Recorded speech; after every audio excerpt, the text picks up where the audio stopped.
Hi. All right. Hi, Hi, Farida. Yukti. So good to see you. Glad you could make time. Yes. Thank you so much. So, welcome, ladies and gentlemen. And for some of you, welcome back to another insightful session on leadership by me, Yukti Kapoor Mendirata. I'm a leadership and etiquette coach and founder of SBY Academy, a platform that offers online leadership courses, leadership training workshops, and executive coaching. Today, we are going to talk about how to reduce distractions. Distractions is what's taking most of our time these days, especially in the digital platform and the digital world where we live in. Now, before we get started, my standard request is always see if you can put your videos on. You can be in your pajamas and be comfortable wherever you are.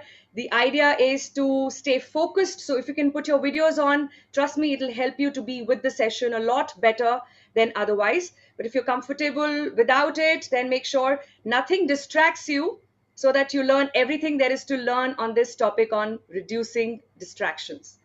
So, before we get started and dive into my mind map on what I think are the challenges with distractions and certain ways in which we can overcome, let me know my people here in the room, the leaders present in the room, a little better. So, I'm putting out a poll in front of you all. Would love to know how many of you are already a proud silhouette leader, which means you are currently a participant of one of our online leadership courses.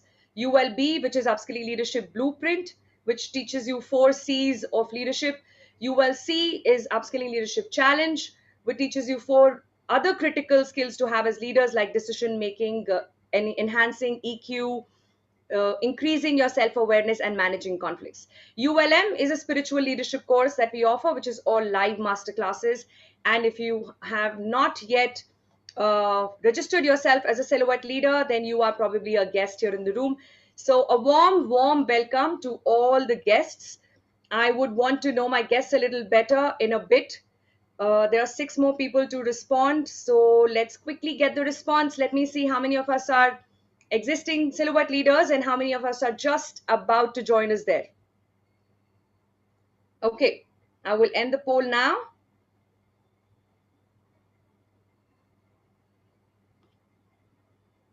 All right, so 64% of us in the room are guests. Lovely. So very quickly, can I have a one-line introduction from my guests? Of course, I know some of you personally, but if you're a guest in terms of not being a silhouette leader as of now, let us know you in one line. Maybe you could talk about where you're joining us from today and what do you do when you're not with yourself? What do you do for a living, so to say? Trupti? Okay, I'm Trupti from Pune, and I'm a corporate trainer consultant. That's what I do for living. Wonderful. And she's also part of SBY Academy, and we do some amazing work in collaboration. Thank you for joining in, Trupti. Thank you. Rajiv, I know you already, of course, but for the benefit of those who don't, could you quickly introduce yourself, please? Certainly. Rajiv Singh, based out of Hyderabad, close to 28 odd years in the corporate world, done all kind of roles across different geographies. So do love this concept that you have for the distraction part of it, because I continue to practice meditation. That does help me immensely, but I'll love to listen what you have today. Wonderful. Thank you. Thank you for adding that to the intro. I think that will be a great insight to share as guests introduce themselves. What are you looking forward to in this session, and how big a challenge is distractions for you currently? Jagdish? I'm Jagdish Nayak, MD and founder of Cleantech Laboratory Private Limited. We are in a diagnostic field. We run a diagnostic company. Wonderful. So, how big a challenge is distractions, Jagdish, right now for you? It's a challenge of destruction is firefighting every day. Everything is urgent and important. Yes. So Eisenhower has not made a balanced matrix, right? He's Yes. given equal area to all 4, whereas urgent important is the biggest chunk of it. Yes. So we're going to reduce that today. Let's see how we do that. Okay. Yeah. Welcome here. Farida? Hi, I'm a happiness coach and a corporate trainer into leadership and, parental education. Wonderful. So, how big a challenge is distractions for you, Farida? Yeah, I know distraction is always a challenge because you do not know what to do, and especially being focused on a particular thing, a task, is always a challenge. Yes, I'm looking forward to learning new tricks from you. Yukti. Wonderful, wonderful. Thank you so much. I learn a lot from you as well. Farida, you're a fantastic coach, and we are proud to collaborate with you for some of our assignments. Thank you. Akshit, can you hear me?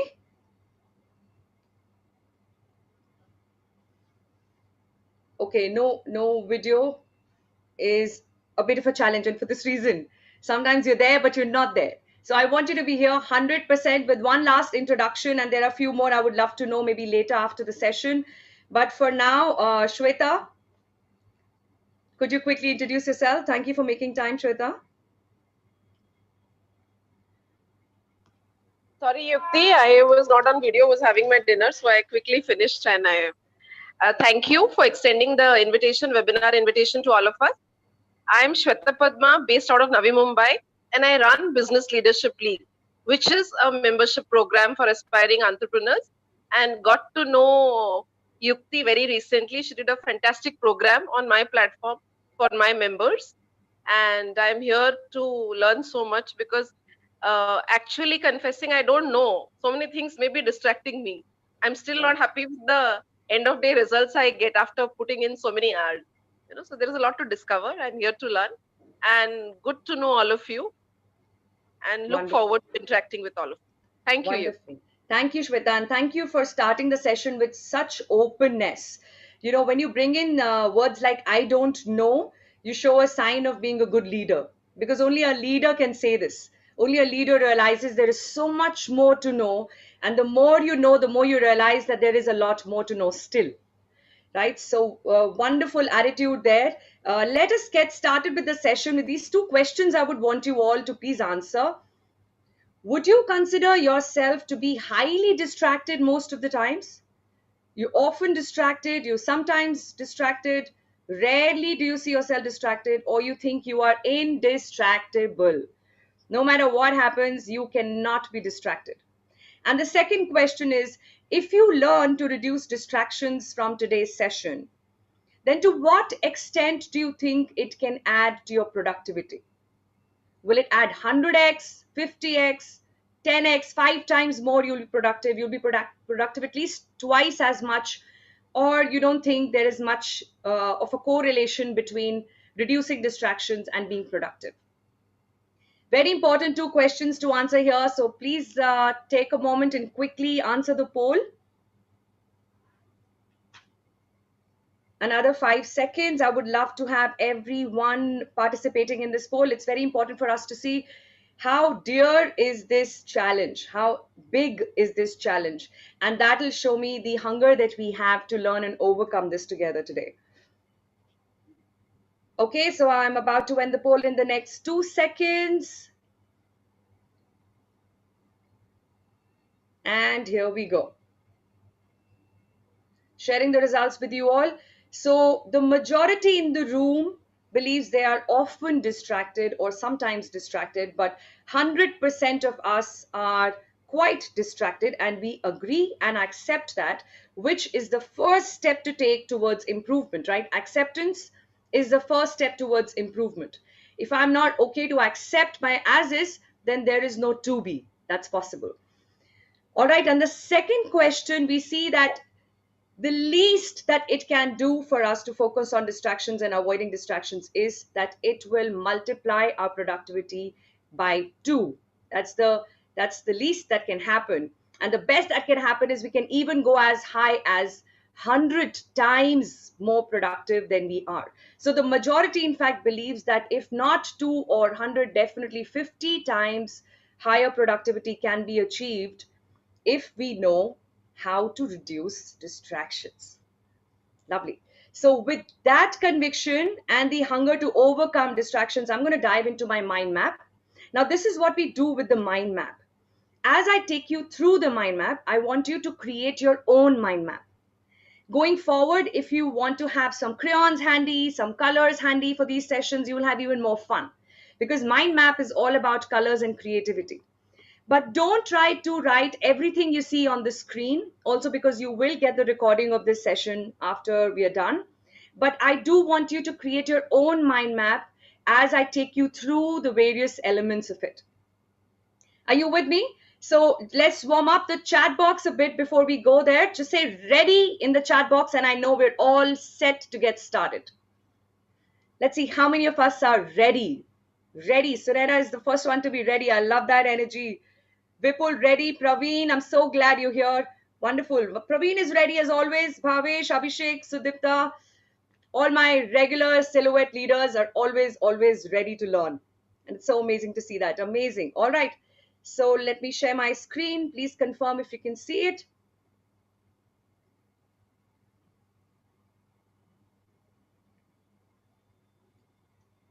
Can you see the screen? Not as yet.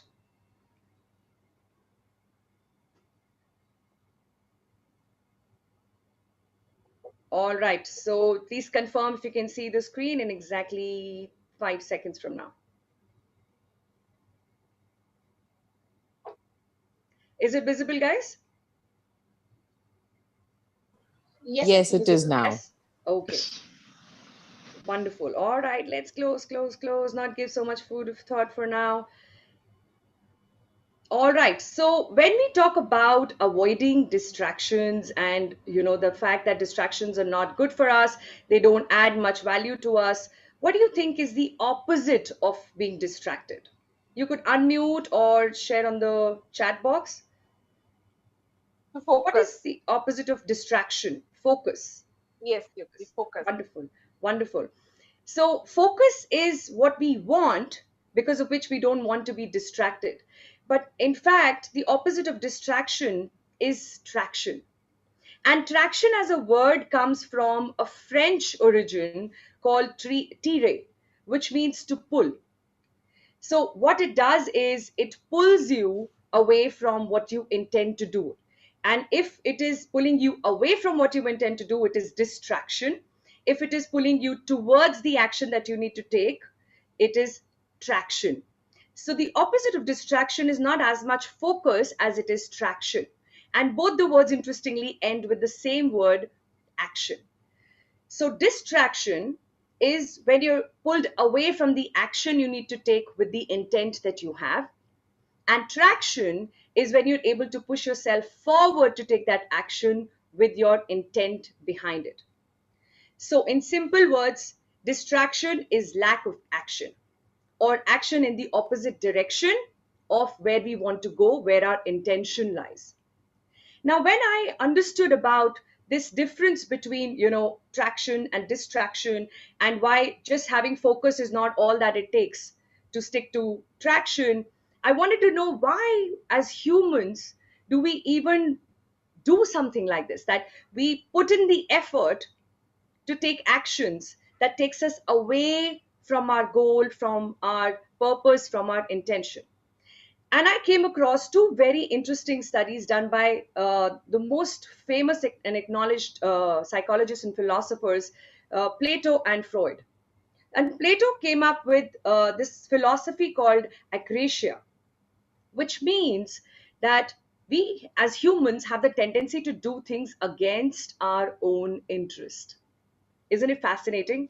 And then Freud said that there is a carrot and stick approach that we should take, which in fact is still quite popular in the corporate parlance, where we say that people are usually driven by pleasure or pain, and that's how they take any action. Either it is a function of pleasure or it is a function of pain. For example, when you feel cold, you want to cover your body with something warm. When you feel thirsty, you want to have some water to quench that thirst. So there is a discomfort that you feel at a physical level, and then you take an action to bring comfort to yourself. So that at a physiological level is playing on the principle of pleasure and pain that Freud explained. This principle also plays an active role even psychologically, as much as it plays a role physiologically, but not always. Because if it was true, then the entire concept of time management would have been nothing but pain management, right? So we might not necessarily be operating out of addressing a pain or a pleasure when we take action. So, what defines the extent to which we operate from this principle? That we wait till we feel pain and we wait for it to become a pain and then we take an action. Or we take an action only when we see pleasure in things. So there are two types of mindsets that you would have witnessed. And as I open these two types to you, I want you to use this session as an absolute me time. Our silhouette leaders know what that means, right? Every time we are in a session here together on leadership, it is our me time. We time box this 1 hour to go deeper into ourselves. So I want you to self-reflect on which type do you associate yourself with? Which one resonates more for you? So one type is a blamer and the other type is a shamer. So when it comes to distractions, a blamer would say, well, I couldn't do what I was supposed to do because then my boss came last minute and then he told me to do something, or I could have still finished it had it not been for this guy, Rahul, who never cooperates and helps me to do stuff that I'm supposed to do. Or you know what, working from home is easier said than done. My children are too young and they don't understand. My husband doesn't cooperate and this happens and that happens and the whole world is to be blamed for the distractions that you're experiencing. And then there are people who are shamers, who take everything personally on their own and they blame themselves. I am not good enough. I am not focused enough. I am not serious enough. I am not committed enough. I am not responsible enough. And then you go into that guilt trip and not save any energy that you must have to be able to handle distractions in the real sense. So I want you to take a moment here and take a pause before we go into how we can truly manage these distractions and reduce these distractions for us. Can we take a moment and really see which one of these two categories do you resonate with? Are you more of a blamer or are you more of a shamer when it comes to being distracted? Lovely. Thank you, Abhinav, for being so open to share. Please feel free to share, okay? This is our own private space. As much as we're recording this session, it'll only go to leaders like you who are hungry to learn. So don't worry about anyone thinking anything. This is your time, and I want you to dive in with complete participation. Okay, so there is a little bit of percentage there, 80% this, 20% that. But if even if it's 51% of one of these two categories, that's the one I want you to go ahead with for now. There'll always be a mix. But which one is happening more for you? If it is both, which one is 51 and which one is 49? Because there is a 51. So let us pick one, because the moment you realize the mindset that you're playing with when it comes to distractions, easier will it be for you to create an action plan right away in this session. Okay, so wonderful. More of shamer, blamer. I'm seeing both. Wonderful. Okay, so take a moment and write that down for yourself if you haven't yet shared in the chat box. And now let us see what we can do at an individual level and what can we do as an organization. Now, some of you in the room I know are business owners. Somebody here is also a very senior person in the corporate space. In fact, quite a few of you are senior in the corporate space, which means that you can directly impact a few things such as culture and values in the organization, because it only flows from the top. So if you are either a top management executive in a corporate, or a business owner running your own enterprise, your own space, or a professional, then the other 2 points I want to discuss today will also be relevant, which is about creating space, creating culture to reduce distractions. But first, let us see what we can do as individuals. So here are the 4 things I want you to look at and consider to reduce distractions. Now, what are distractions really? Distractions is something that triggers you to go off your path. You decide to complete this project, you start your day very well, you get on with the project, you start working, and then something pops up on the screen, or there is a doorbell, or the phone rings, or someone comes and lands up on your table. And these are all the triggers which are challenging the extent to which you can stay on the traction, the action powered by the intent that you have. So some of these triggers are internal and some of these triggers could be external. Now, what are internal triggers? Internal triggers could be something like being fearful, being bored, feeling lonely, feeling anxious, or any other emotion that overpowers us sometimes, and as a trigger takes us away from our path, from our focus. So, for example, if you are feeling fearful in that moment, you have the tendency, or you probably will take up towards the kitchen. You may want to eat something. That is a way for to feel better. For somebody else, it could be picking up the phone and speaking to someone to get that extra confidence which you feel you're lacking in that moment, to overcome that feeling. So you always take an action on any emotion that you experience.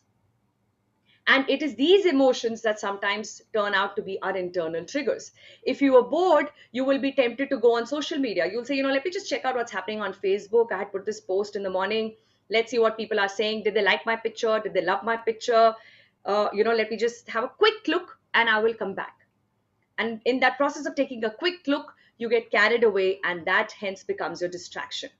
If you're feeling lonely, again, you would want to reach out to somebody. If you're feeling anxious, you may again want to take up an action which takes you off the track. So any internal trigger will lead to a behavior that will take you away from your course, from your path, from your focus. So what is really important for us to master internal triggers is to first identify what these internal triggers are. There are times when we start our day with a little boredom.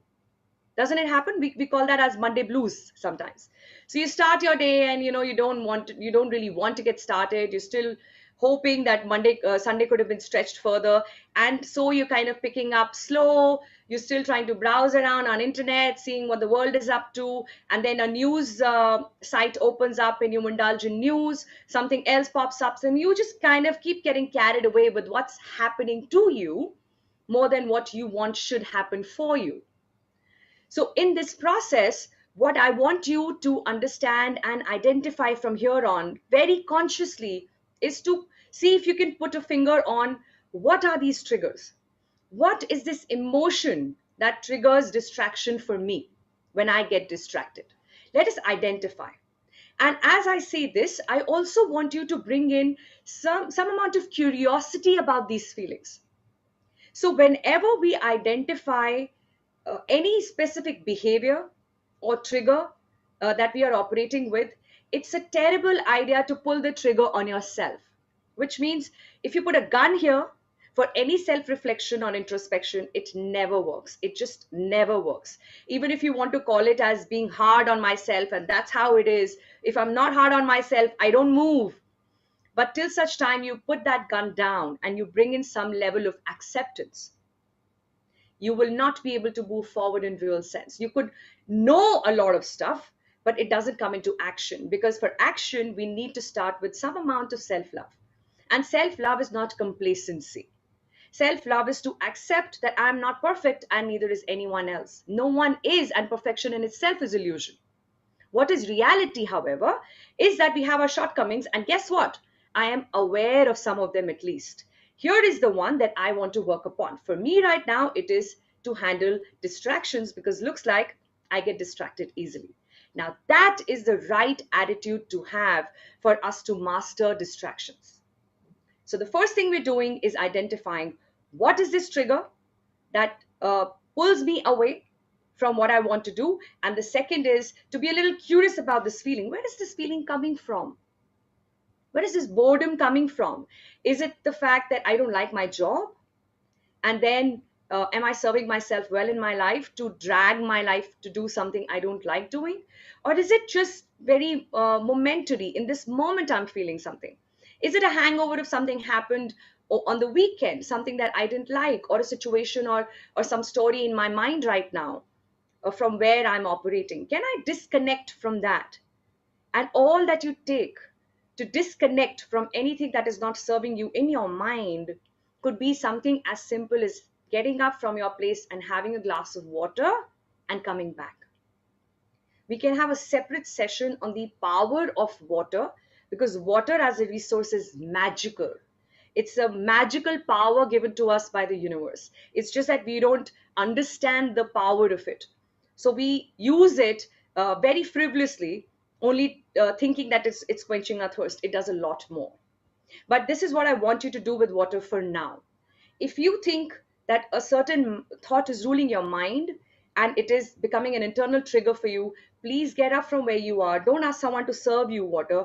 Get up from where you are, go and serve yourself some water. Enjoy every sip of it. Feel it coming down your throat and for as far as you can feel it in your body. And that in itself will be a meditative moment.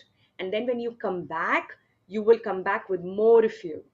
And you will be much more ready to get started with what you need to do. Word of caution. Some of the most powerful techniques are the simplest as well. The problem is that we don't like simple things. We like complicated stuff. So if someone were to tell you, get this particular book and read that one paragraph which has the right trick to overcome distractions, you will go helter-skelter and try to find that book.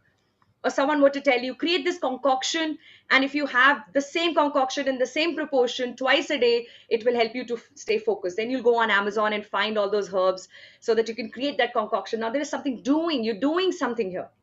And when you're doing, you feel like now this will work because, I did so much here. But the power of transformation doesn't lie in doing, it lies in being. And that is not so easy. The power of being is felt when you allow yourself to be. Having a glass of water in itself can create a moment of being if you have it the way I'm suggesting you to. So try this out, and this in itself could be a huge, huge action point that you're taking from this session. And the last thing that helps us to master these internal triggers and overcome these internal triggers to stay on a track and away from distractions is to follow what is called as a 10-minute rule. Now, 10-minute rule basically allows us to satisfy your craving. So if you're craving to just look at your phone and half your mind is there thinking, oh God, this was a very good post I put on LinkedIn. It's not what I usually do, but I did, and I really want to know how are people responding to it. And as much as I don't want to do it, my mind is there. So instead of fighting that endlessly and showing up for your work with 50% of productivity or lower, it's best to time box the next 10 minutes by watch using your alarm or stopwatch and pick your phone, satisfy your craving and come back. Now, word of caution, if you don't set your timer, then you're gone.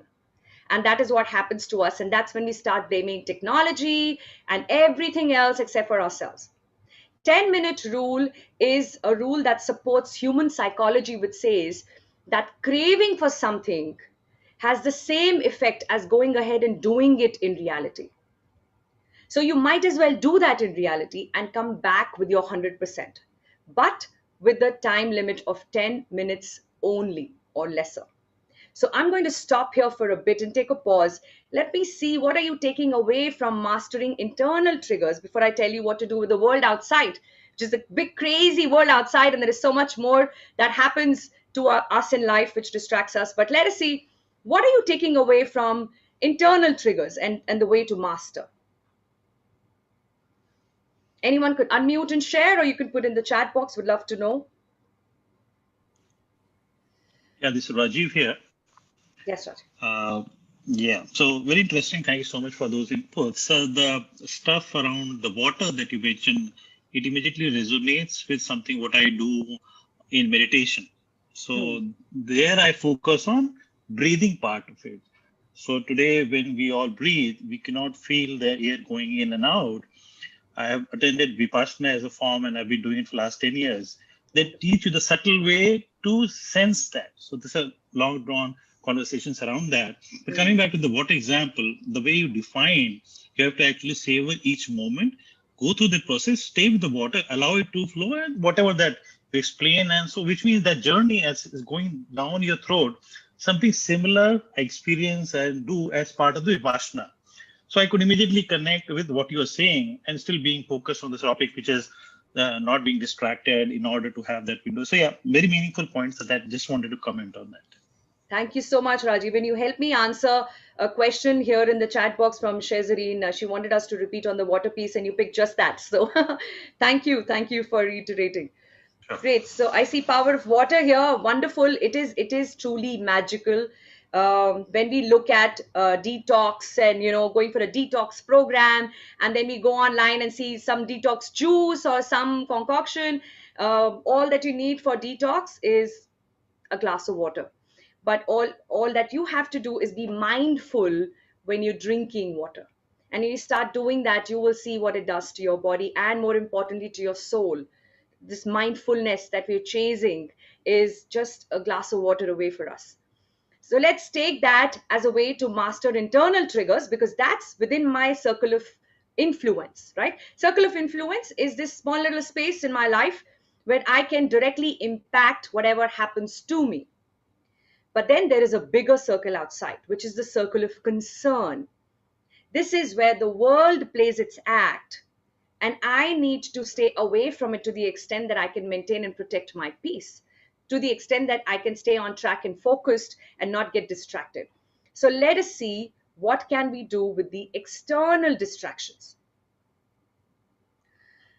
All right, so there are two ways in which we get distracted externally. One, of course, is devices, multiple devices we have. We have phones, we have laptops. Now we connect laptops to TV, and a TV becomes another device. We are surrounded by devices. And then there are people who can be an external trigger. You know, suddenly somebody lands up on your table thinking you have nothing better to do, and then they tell you what they want you to do next, and sometimes you don't have an option but to drop everything and do just that. So when it comes to devices, it's really important to know certain facts, and this for me was such an eye-opener, specifically because by God's grace or conscious practice or just being in the leadership space, I have not yet felt guilty of being addicted to devices, right? For me as a person, it is very easy to stay without phone for days. I'm not attached to social media at all, but I also know that I don't probably represent the majority. The majority today is addicted to all these technology and devices around us because our life revolves around it now. The way we connect with people has just become a number game. And hence, I thought I'll share some numbers with you to tell you what phones are really doing to us. So there is some research done that says that we check our phones 150 times in a day. On an average, we check our phones about 150 times a day. We spend 2.5 hours a day just opening and closing the phone, which means you put it on and check, oh, what's going on? And then you say, and you put it off, and then you put it on, and then you put it off. And if you take all these few seconds and add it up together, it's about 2.5 hours in a day doing just this. You wonder what the productivity levels are. It's suboptimal, because that's what we're doing for 2.5 hours, waking hours in a day, just opening and closing the phone. 26% of smartphone users like you and me are almost constantly on phone. And that is why devices per se has become a huge distraction. And then there are people who we can't do much about. So how do we manage devices and people? Now, here are a few tips that I want to share with you. The first is to understand how would you like to define traction and distraction. Both devices and people can help you to stay on track as much as they can be a cause of distraction. So the extent to which you're using technology and the reason for which you're using it defines whether it is for traction or distraction. So let us not shoot anything down in a very generic way, saying, oh, technology is bad. No, it isn't. It is meant for our use. It was meant initially to add to our productivity, if we recall. And now we're blaming it for taking productivity away from us. So who is to be blamed in this entire scenario? Is it the technology, or is it its use by us? So technology is not a problem. The problem is that we are not using it to our benefit. So let us first define the extent to which we are on track or distracted by devices or people. The second thing to look at is to know that there is something as simple as notification settings. And you will be surprised to know that 2/3 of this world's population never changes their notification setting after buying a device, whether it is a laptop or a phone. Once we set it up, when we buy it, we just don't change the notification settings. How difficult is it to do that? It's absolutely easy, but 2/3 of us are guilty of not spending that 1 minute that it takes for us to change notification settings to add to our ease. All we do is blame for these notifications to pop up, get irritated with them, and worse still, get carried away and start indulging in the next pop-up you see on your screen. So what I want you to do is to go to your devices soon after this session, and that is what you owe me from this session, right? I was telling someone a while back, as much as it's a free webinar, there is a cost to it. And the cost I'm asking for is your commitment to bring things into action immediately. This is not one of those knowledge sessions where we learn and wow, interesting stuff, but I did nothing with that. So even if it's 3 things that you want to take away, I want you to action those 3 things immediately. And that will be the cost that you paid to me for the session. All right, is that fair? Just say that's fair in the chat box. Let's see if it's fair. Is it fair? Is it a fair ask? If I ask you to put 3 things into action immediately after this session, fair? Fair. So I have your commitment, right? You're committing to me. I take that very seriously. Are you committing that to me? All right. So here is what you may want to consider doing after this session. I want you to spend just 5 minutes on your phone and go through every app that you have and decide the notification setting that works best for you. Where do you want it to go completely mute? Where do you want it to show notification with no sound? Where do you want to delete the app completely because it doesn't serve you at all? It's only an only distraction and there is no traction. I want you to be your own boss and decide what will this little machine do for you to serve you better. Because the purpose of this machine is to add to your productivity. So today we're going to make sure that it does just that. It solves its purpose. Right, so let us take that as a little homework, if I may put it that way, to change the settings immediately after this session. The third thing I want you to consider to manage external distractions is to spend some time to label emails. Now, there are a few of us who are professionals, freelancers. We probably don't get so many emails because we don't have a structure that we are tying together. There are not multiple functions that we have to coordinate with. You're your own boss, whether you're an entrepreneur, you're a solopreneur, you're a freelancer or a professional. But then there are people who work with enterprises, right? When they start their day, they have 250 unread mails. When they end their day, they have another 200 they just could not manage to finish. They couldn't complete reading each and every mail. They're still going back home guilty of the fact that there are some 200 plus emails unread. Now, this is a scenario where the organization is run in a particular way, and we've got to go deeper at an organizational cultural level to make a shift, right? Now, which is way too far in the circle of concern. Now, let's not go that far. Let's see what will be the first step that we can manage within our circle of influence. So here is an exercise. Now, not all of you will do this, but those who will see the benefit immediately. So this is an exercise called labeling emails. Now, what we do in this is we spend about an hour once a week to go through all the emails that you have and study the kind of emails that you get. It's a one-time exercise. Trust me, next time when you do it, it'll take lesser and lesser time. And there will come a time when you don't have to do this weekly at all. Every day you will check your mails, you will know exactly what to do. There are 3 actions possible. The first action is you realize the moment you look at the mail, this mail is not for you. You're marked BCC or CC and God knows why. You can just completely delete this mail because there is nothing to be done there. The second mail could be a mail where you've got to do something, but it's not urgent and important as yet. It can wait. Maybe it needs to be done in the same week, but not necessarily now. And the third email is where you will have to take an action immediately, maybe today, maybe by tomorrow, but latest by tomorrow. Now, there shouldn't be so many such mails if you've been on track with at least the urgent important, which is what we call as firefighting. Someone was sharing a while back when we started the session that distractions is firefighting. Now, that's firefighting because we are in the urgent important matrix of Eisenhower, right? Everything is urgent and important. And this never ends, and hence we're never able to go towards what is not urgent but still important, which is what we should be planning for. That is the quadrant where most of us should be most of the times. But if we are still in the urgent important, we are looking at a lot of emails where there is already a delay and you've got to take an action now. So if you are reasonably good leader and you've been able to manage things that land on your table, I'm assuming that there won't be so many such emails which are already on fire. There will be a few, and you address them.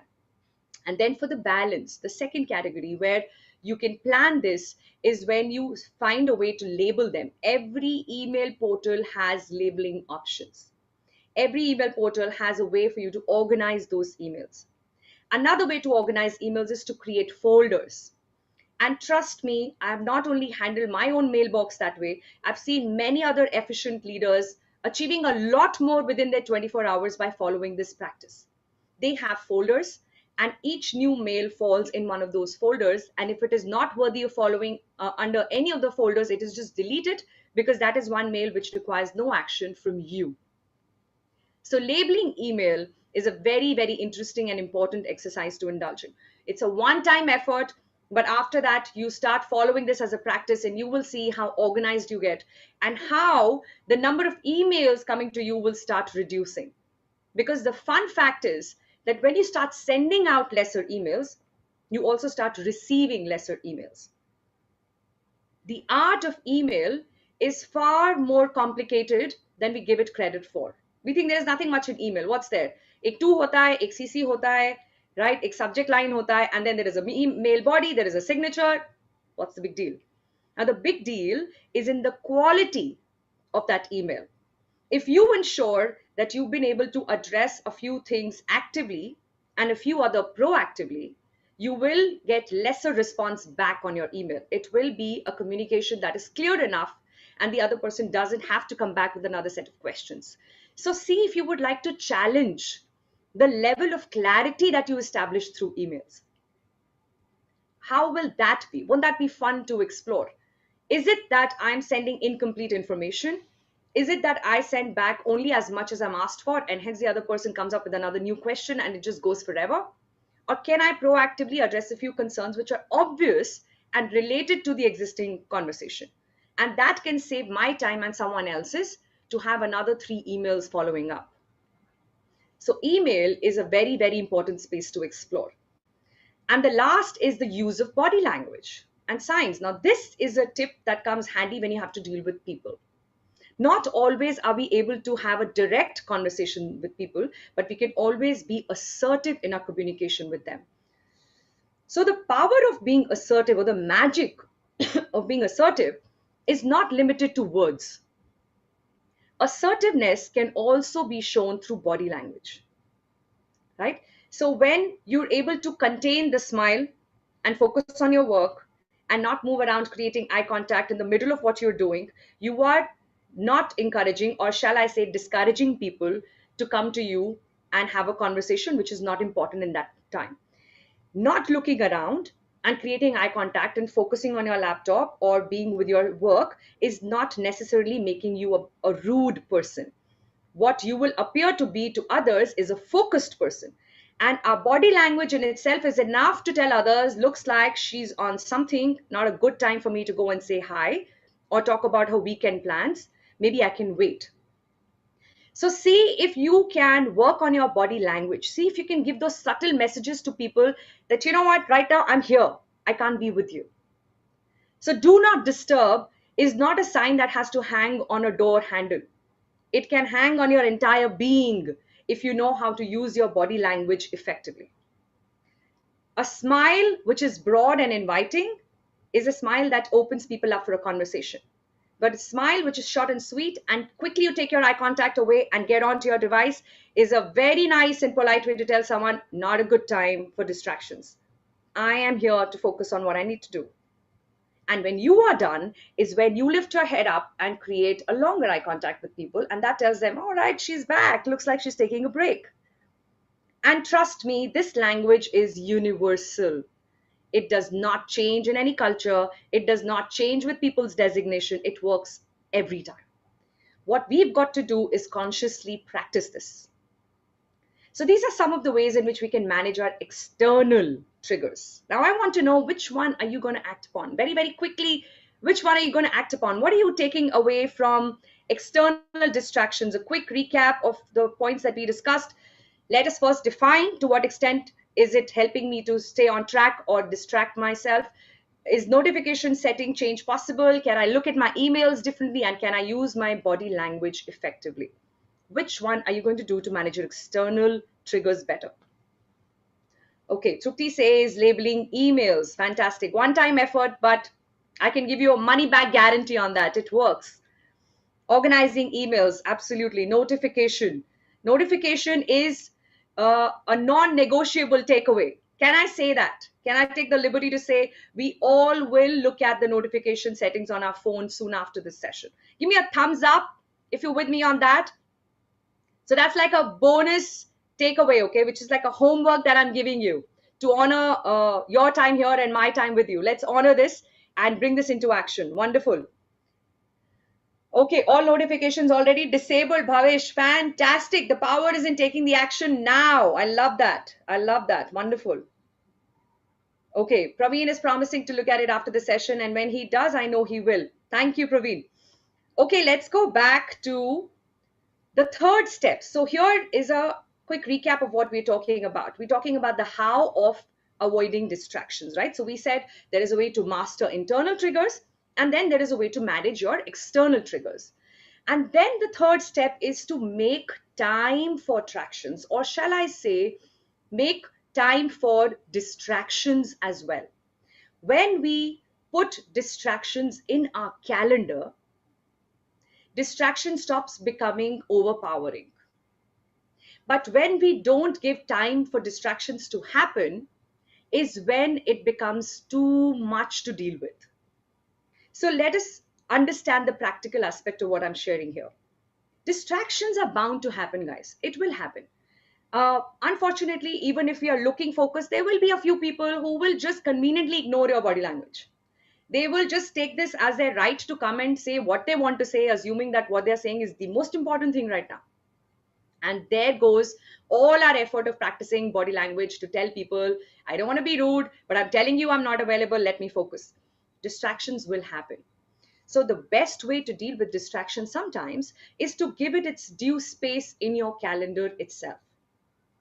Now, one very, very powerful tool to manage time and elevate productivity is called time boxing. Now, time boxing is my way to be 10x more productive than I was even as recently as last month.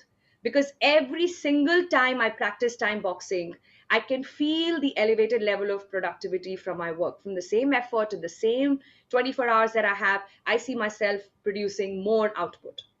So how does time boxing work? Time boxing is a simple way to cut out a certain amount of time for what is really, really important for you, which means you block this time on your calendar for what is your priority. And in this time, this 1 hour or 2 hours, the world can go to another planet and come back. You are not moving from what you're doing. For example, you all have time boxed this 1 hour with me today, right now.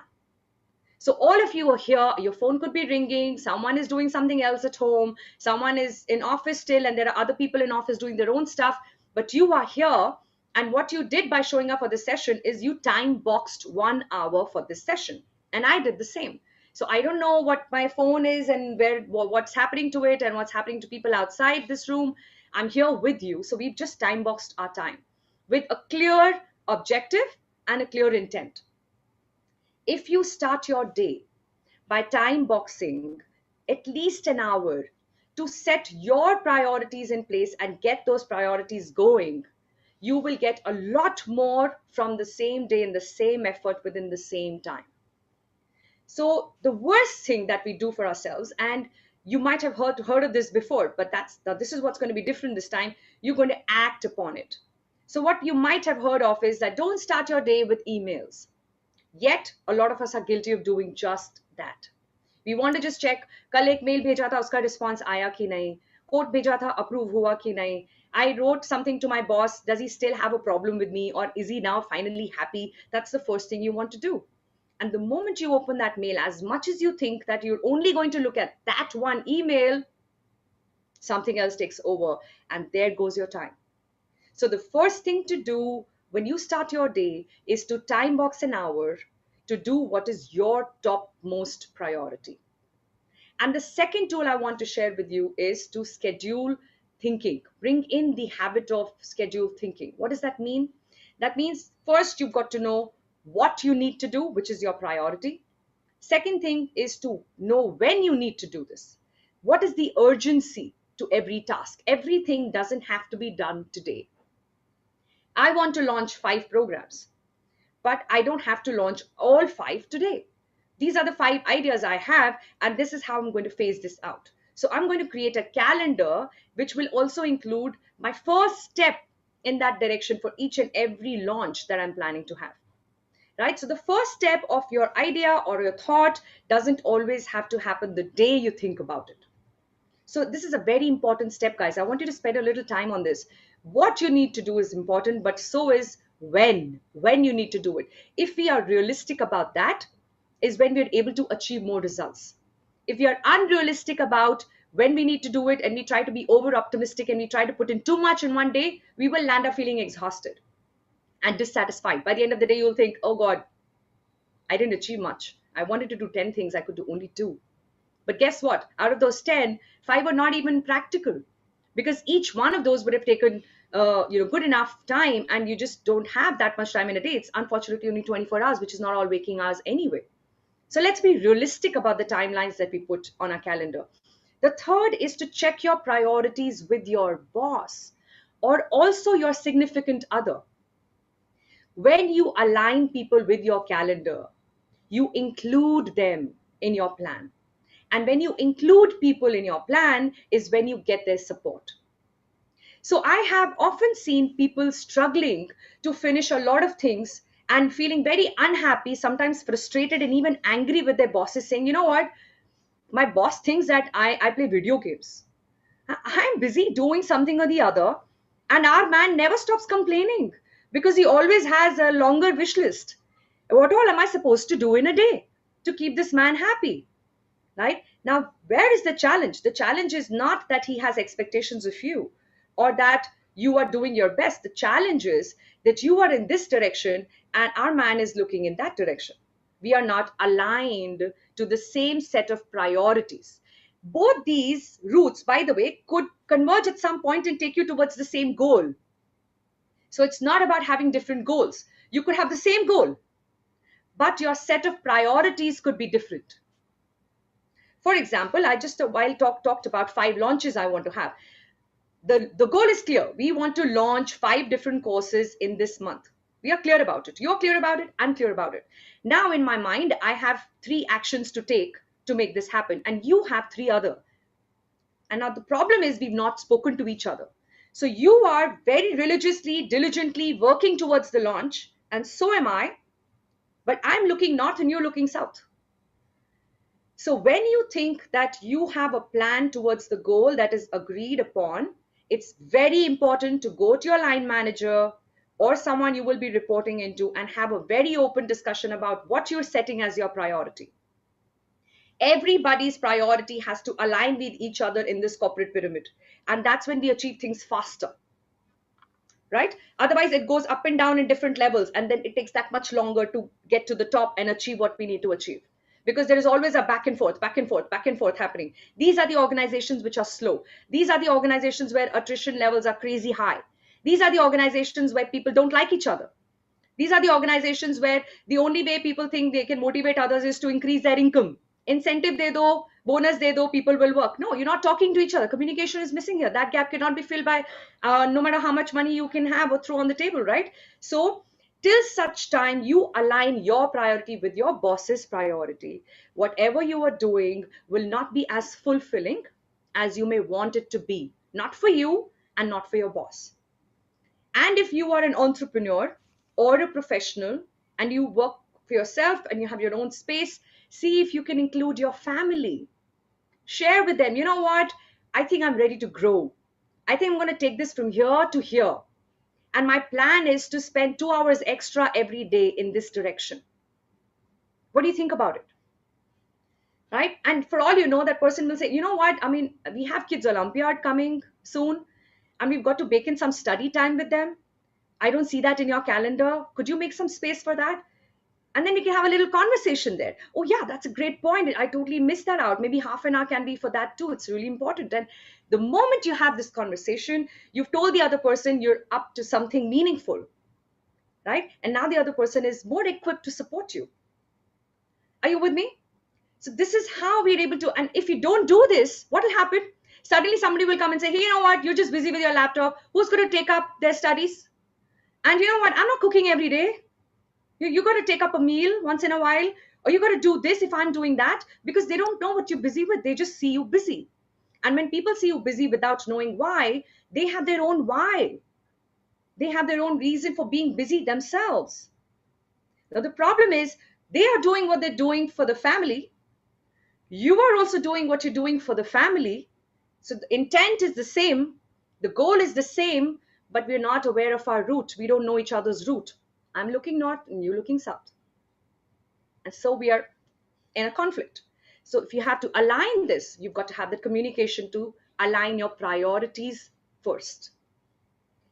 And the last point on this piece is to be able to check on this alignment once every week. I would not suggest us to wait till a fortnight, definitely not a month, and it doesn't have to be done every day either. Once a week over a weekend, if it is for with your spouse or family, once a week, maybe on a Monday or a Friday, if it is to do with your line manager, just subtly put out the priorities you have. What's your plan for next week? What are you planning to achieve? And just have a check with them. Hey, are we on the same page? Does it look like the 3 most important things for us to do next week? And see if you want to shuffle a few things here and there. So that is how you make time for traction. You understand what needs to be done, when it needs to be done, check your priorities, align it with people who matter, and weekly revisit that. And before I come back to the room on what you're going to take away from scheduled thinking, I also want to quickly open up the pact that you have to take. There is a pact. You can prevent distractions with a pact. There are 3 types of pacts. Okay, so pact is basically what? A pre-commitment. You've made a pre-commitment so that there is no scope for any procrastination to happen. Now, this could be an effort pact. For example, I am going to put my phone in the other room at 9 o'clock every day in the hall. So if I'm tempted to go through my phone again, once I'm in the bed with my family, I will have to take the effort to go all the way to the living room and check my phone. And that little effort might be too much for me in that moment, and I might just avoid that distraction completely and spend quality time with my family instead. So creating a little hurdle, a little roadblock there for you to do what you would otherwise land up doing is an effort pact. You put in an effort, which is a little bit of a, what's that called? A speed breaker, right? And you have to cross that to be able to still stay distracted. Sometimes that is what helps us to be on track. The second is a price pact. Now, this is something that you can have with a close friend or even a family member. You know what? If I don't wake up at this time, or if I don't follow my exercise routine, or if I don't do what I'm committing myself to do, I'm going to pay a price for it. That's some real money on the table. Maybe there is another way you want to define what a price would be for you, right? And price for me would be, I'm not going to eat something so good for me. And so I love this dish that I totally enjoy, but I will stay away from it for a week or longer if I don't do what I'm committing myself to do, or I'm going to pay a fine to you if I don't do what I'm supposed to do. So you give a price pact on what you want to do. And the third is an identity pact, the most powerful way to stay committed, which means you create a statement like I am, which we do, by the way, but for all wrong reasons. I am not good enough. I am lazy. So we use a lot of negative words to define who we are, which is what limits our identity. But the same mindset of defining, because we are used to this language of I am, I thought, why not use this as your power, as your strength? So how about saying, I am a focused person. I am indistractable. I am committed to whatever I say I will do. And bring in this at an identity level. Who are you? Somebody who stays focused. I am someone who doesn't feel any challenge to stay focused. That's me. That's who I am. So I want you to create an I am statement for yourself, which is your identity pact to stay focused and on track with what you want to achieve. And let us do this as another must to do thing and not a good to do thing from this session, right? Besides water and notification settings, let us add another one there to say, there is this I am statement that is very clear in my mind. I'm going to put it. If I were you, I would put it on the wall in my house. I have a whiteboard everywhere in the house. So I use that space to write down things which I want to be embedded in my subconsciousness because I'm a visual person. So you see what works for you. But you've got to bring this into your subconscious level to say, I am this person. And that is a positive affirmation that you make to yourself to know that, you know what, you're no more distracted easily. That's not you anymore. It's just not how you are. Okay, so very quickly touching upon a few tips for people who run organizations. And of course, in terms of values, also there is a lot that we can dive into. I want you to probably write these questions down because this in itself could be another level of depth we can explore together. But values drive our behavior. So what I want you to answer is these 4 questions in your own space, preferably today, before you go to bed. Just see if you could answer, what do you really value in your life? What do you really value, Praveen? What is of value for you, Jagdeep? What do you value? I value love. I value belongingness. I value family. I value good health. Whatever it is that you value, I want you to write down what you really, really value in your life. The second question I want you to answer is, how much time do I need to take on myself? How much time should I spend on myself? This could include the amount of time I need to exercise, maybe a walk, maybe just being with myself, meditation. A lot of you in the room do meditation as a practice. That's your me time. This needs to be part of your calendar. Right? Your me time has to be part of your calendar. It is that time boxing you do for yourself. The third is, how much time should I invest in my relationships? Now, there is a study done by Harvard, and this is the longest study that they did, okay, for over 75 years of lifespan, for approximately about, I think, 400 odd people that they studied closely for 75 years of their life. The longest study ever done by any research house was done by Harvard on this to see what truly makes people happy. What makes you happy? What makes us happy? As much as we think it is money, status, respect, a bigger car, a bigger house that we're all chasing, by the way, as much as in our own space we might say, that's not me. I don't care. It's not me. But we all wake up to the same wish. Wish I had a little more money. I wish I had a little bigger house. I wish I had a little better brands, or whatever else that fascinates you. The desires become the need before we realize. But the study proved that if you really have to observe the moments of happiness in a human life, over this study of like 400 odd people of different backgrounds, different cultures, they realize that one and only thing that makes people truly happy is good relationships. That's all. If you have good relationships, if your quality of relationships in life is good, you have a good quality of life. If the quality of your relationships are bad, you have a bad quality of life. There are people who are rich and lonely. There are people who are poor and always smiling and happy. So if it was just about money, then money would have taken care of being the happiest person as well, would have ensured that you're the healthiest person as well. But are we unaware of the fact that a lot of people have given away their life despite having all the wealth one can imagine? Of course, there are many stories like that. There are stories of people dying lonely in their apartment, a fancy penthouse. So money definitely is not buying happiness. What truly makes us happy is the relationships that we have, which means it's only fair for us to invest time in those relationships. And that has to be part of your calendar. And the fourth question is, how much time do I need to think? How much time do I need to study? This time that we're spending together could be a part of your study time, right? We're sitting here studying something. It is adding value to me as a person. It is adding value to my life. But as a plan, what is my next week looking like? Is it in my calendar? If not, it's not going to happen. Then it'll be a one-off notification on LinkedIn where you will happen to see something and you will just happen to attend one of those sessions. It's not a planned activity. A learner is a learner if he's a conscious learner. Only conscious learning can ensure growth. Random learning can only add to our ego. You know what? On Wednesday, after a tiring day, I attended a leadership webinar. That's how dedicated I am to my life.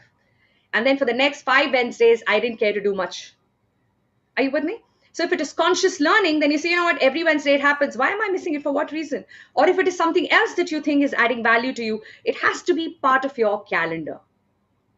If it is not, then it is not going to happen. So I want you to look at these 4 questions closely after this session and see how you want to plan your calendar for the next week and then week after week. Okay, lastly, I'm going to spend another 5 minutes on this and then share with you something really interesting and important. I'm touching upon how we can bring in reduction in distractions in organizations when we're running organizations. So there are 2 ways of doing that. One is at a cultural level, where you create psychological safety for people, which means you create a space for them to voice their concern. I like this, I don't like this, boss, I'm okay with this, I'm not okay with this. Let them voice their concern. Another way is to create discussion forums, which is a forum meant for any disconnects or any disapprovals or any disengagement that people are experiencing. And the management is compelled to respond. You don't have to act upon everything, but you're compelled to respond on it. So these are very well-defined discussion forums that you can have. And thirdly, walk the talk as leaders. If you are a distracted leader and struggling to focus, your team will do just that. And the last bit is on creating space to reduce distraction, which means create these mental recharging corners if you can in your office, right? So Google, for example, has a nap pod. Nap pod is a corner where people can sleep during work hours. And nobody gossips on this. And nobody has a water cooler conversation saying, you know what, I saw Trupti sleeping at like 2:30, man. Like in the middle of office, I saw her taking a nap. The idea of nap pod is just that. You take a nap pod and go off to sleep, take a power nap, come back in 15-20 minutes, because there is enough and more study done to prove that we are far more productive if we take 15 minutes break after every 90 minutes of concentrated work. If you're not doing that, then you're only fooling yourself to believe that you're far more productive than you actually are. And that's the majority. 84% of people believe that they are twice as productive as they actually are. So basically, their level of productivity is half of what they imagine it to be. The worst thing that we can do for ourselves is to stay in denials. So this is a denial, right? A little la la land I've created in my mind. I'm very productive because I don't take breaks. I sit here at 9:30 and trust me, I get up at 5 and then I'm back at 5:30 and I think I'm being productive. Absolutely not. You will see a difference in the quality of your output when you follow this rule of 90-15. 90 minutes concentrated work, 15 minutes get up, take a stroll, have a glass of water, have some tea if you like, and then come back. That 15-minute break cannot include your devices. It cannot include any other screen. It is a time for you to just be and realize that you're still breathing and be with that. Just be with that. Practice mindfulness. This is the way to practice mindfulness, right? The second is to have phone-free breaks in the office itself. So ensure that you're walking around, talking to people, catching up with them. If they're not giving you that body language of I'm focused, don't disturb such people. But if you think there are a few people open for conversations, go talk to them, connect with them, and then come back to your work. The third is to create a communication charter, which is where you have a little discussion with people to see what is their comfort in the mode of communication they like. Are they more comfortable with WhatsApp messages coming to them after 6 o'clock, 6:30, especially after work hours? What is the preferred choice that people have to stay connected? Better still, don't bother them after a certain cutoff. And people have those cutoffs, and we've got to honor that. 44% of people in this world sleep with the phone right on their head, right next to them, because they are scared to miss any message or call that might come from their boss or from work, which could be an evidence or an indication of lack of seriousness from their end. Imagine the amount of stress that is mounting on us, and a large part of it, I think, is our own contribution. And that is what takes us down. That is how we start multiplying stress in our life. So can we create an organization where we are able to encourage people to set boundaries and then respect those boundaries? Would it be okay for me to say that, Praveen, after 8 is my time with family. I'm sure you would send me a message only when it's important. And Praveen is okay with that. In fact, Praveen is asking me, what are those boundaries that I must be aware of? And then, despite that, if I have to cross that boundary for some reason, what is the best way to reach out? Could it be a call, or should it be a WhatsApp message? Should it be an SMS or an email? What is the right way for me to do that? Communication charter keeps a team together and instills something that is so missing in today's time, and that is mutual respect. You create mutual respect when you have a communication charter. And lastly, block out focus time, which is what I talked about a while back, time boxing. Create time boxing as a way to be the way the team functions. And no matter how much time boxing you do and how much you align yourself on track, nothing of it makes any sense if you first don't have a specific, well defined goal. And as much as we think we know everything there is to know about goals, a lot of us go wrong with goals. And when I call those goals as distractions, they become distractions when you treat goals as resolutions. And with New Year around the corner, resolution is going to be a very trending hashtag very soon. Hashtag resolution, 2 inches loss, 50 kgs loss, or whatever, sorry, 5 kgs loss. I hope it's not 50 kgs for anyone, right? So these resolutions fizzle because we are not creating a goal out of it. Having a goal and setting a goal is an art as much as it's a science. And I wish to offer you a crash course on goal setting, because doing a webinar on it will not do justice. So I want to invite you for a crash course that I'm doing in the coming weekend, 12th and 13th, for 2 hours each day. So if you think you can spend 4 hours, or shall I say invest 4 hours in setting the goals right for the next year, and also learn how not to slip and go off track with your distractions, and get a bonus of understanding 2 yoga kriyas, which I will share with you, which will add to your focus. How can you be more focused using yoga is what I'm going to share with you. So you know my website, please go there, and I want to get your takeaways and your sharings from the session, so please don't leave just yet. Go onto the website sbbyacademy.in and go to courses. There is a special discount I wanted to offer today. So here it is. Use the discount code webinar to get 15% off on this course, which is very reasonably priced. It's just $9.99. If you have to spend $1,000 to get your next year right, I think you've got a steal of an offer, right? So do that and make time, register, because I'm intending to pick a very small group for this focus discussion. Allow me to share my screen and just take you through the website so you know how to go about it, though it's fairly simple. It's sbbyacademy.in. And if you come to the home page, this is what it looks like, guys.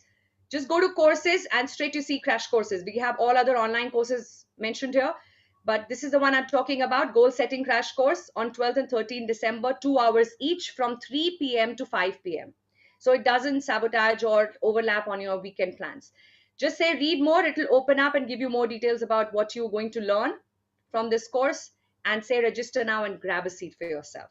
I would love to see each one of you there. It's a crash course, which means it's a workshop. I'm going to give you a template that you will use for the entire year to make sure that it is not just hashtag resolution. Okay, with that, let me come back to the room and get a little excitement on the course. First, give me a yes, or I am on for the course if you're enrolling yourself. Give me a big yes. Yes, I'm not missing this for anything. This is a crash course I need to do, and do it now. I love that yes, Abhinav. If everyone could just copy paste that yes, that'll totally make up for all the effort, because it took in a little effort to see what is the right way to set the next year. How can it not be another one of those resolutions? Jagdish has registered already. See, that's a leader talking, right? Why waste time? Done already. Jagdish, welcome on board. Fantastic. Let's not waste time. Grab a seat. Let's spend 4 hours to get the goals right. Once you know your goals, trust me, everything else will just fall in place. And there is an art and science of it that I will take you through in this workshop. All right, so very quickly, let's share some takeaways. What are you taking away from this session, leaders? Please unmute and share. You can also put it in the chat box, but I would love to hear someone share what opened up, what are you taking away, what's going to be different from here on.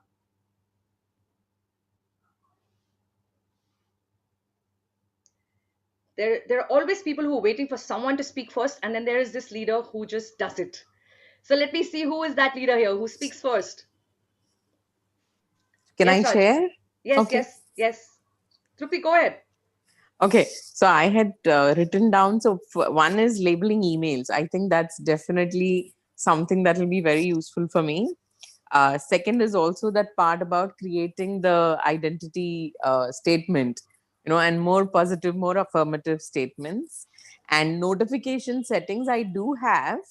I think, but it's also important on all apps. So I've put it only so specifically for WhatsApp. All these group messages. Right. So those group messages, many of them can go on mute. So I think I'll work on that. Right. Fantastic. Great going, Trupti. Fantastic. Powerful, practical steps forward. Wonderful. Rajiv? Thank you. Thank you. So, first of all, thank you so much for taking time to just walk us through some of the meaningful day-to-day stuff that we feel. I mean, I'm just talking on behalf of everyone out there that we are doing things in some shape and form. So people are doing. So where we struggle is as an individual, probably I may start a journey and somewhere down the line, it fizzles off. Do have a quick question before I respond on the overall Sure. program. Sure. That is the shamers part of it. I believe that is with the one. If we can incorporate also candidates who are suffering or some kind of a health issue, so actual health issue, meaning thereby, so I would like to go ahead adhere to my plans, my everything. So whatever we talked about, it depends on the individual. Not this Right. is the same individual, and I'm talking about normal people, but health issues. So what will happen is these are because you're talking to audience probably who are already at a certain age right now. That's what I reflect, but they have already invested 10 odd years or whatever number of years. So there is a tendency that people have health issues. The moment health comes in the picture, what will happen is everything takes a backseat. That is where probably we may have to think, maybe in your subsequent conversation, you can cover that piece as well. If somebody is going through that pain, whatever that pain might be, how do we address that as well so that the path or the step that we take, we continue to honor? So, for example, and then I can take that mix and throw it in each scenario. I'll forget. I will not enjoy that water because I'm in pain. I will not have that feeling.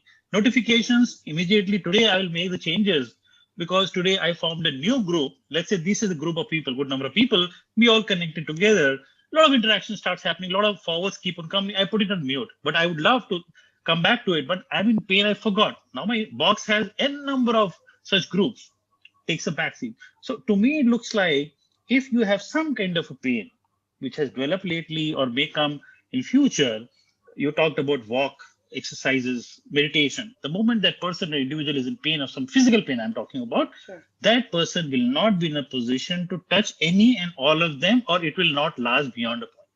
Right. I'll take a pause. Right. Right, Rajiv. I'm so glad you mentioned that. And I would request everyone to stay here in the group because sometimes what opens up in sharing doesn't happen in the entire session. So stay with the sharings. When I attend anybody's session, I never miss sharings because it opens up something absolutely new altogether, like how Rajiv touched upon health. And for health, we have in a way kind of addressed it to say that if it is what is important for you and what you value a lot more now after having lost the quality that you enjoyed earlier of your physical health, it takes more space in your calendar and it should. And the moment you start putting that in your calendar is when you ensure that you are prioritizing it. It works both ways. What you Sure. prioritize is in your calendar. What's in your calendar, you will prioritize.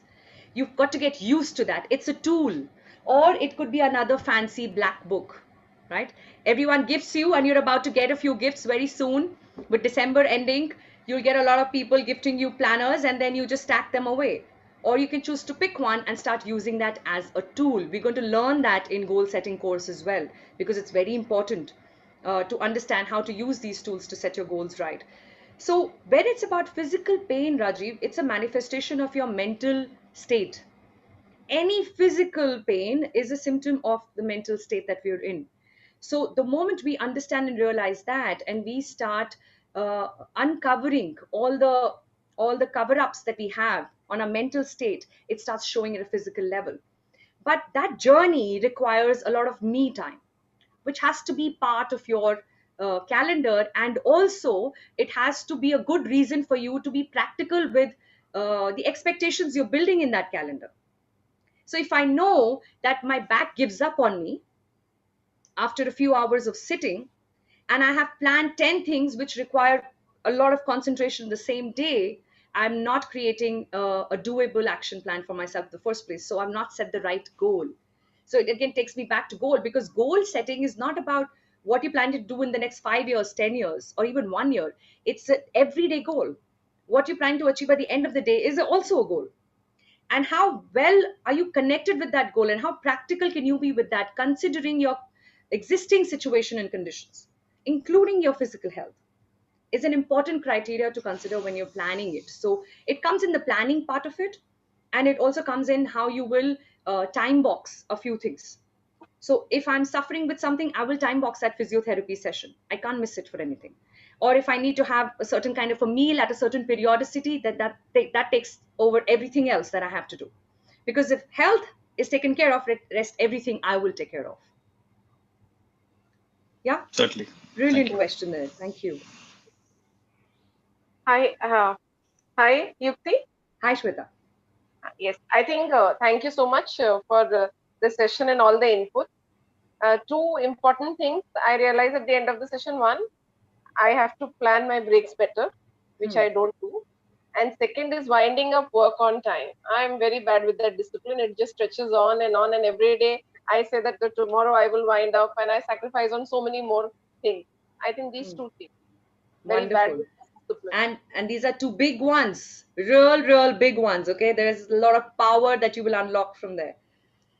Wonderful. Great. Thank you so much. If you would like me to invite you for the webinars to follow, then please make sure you put your phone number here in the chat box. I'll make a note of it. We have a separate WhatsApp group for webinars. I'll get you added there, and we'll keep sending you invites as and when we have these sessions, which is pretty much every Wednesday.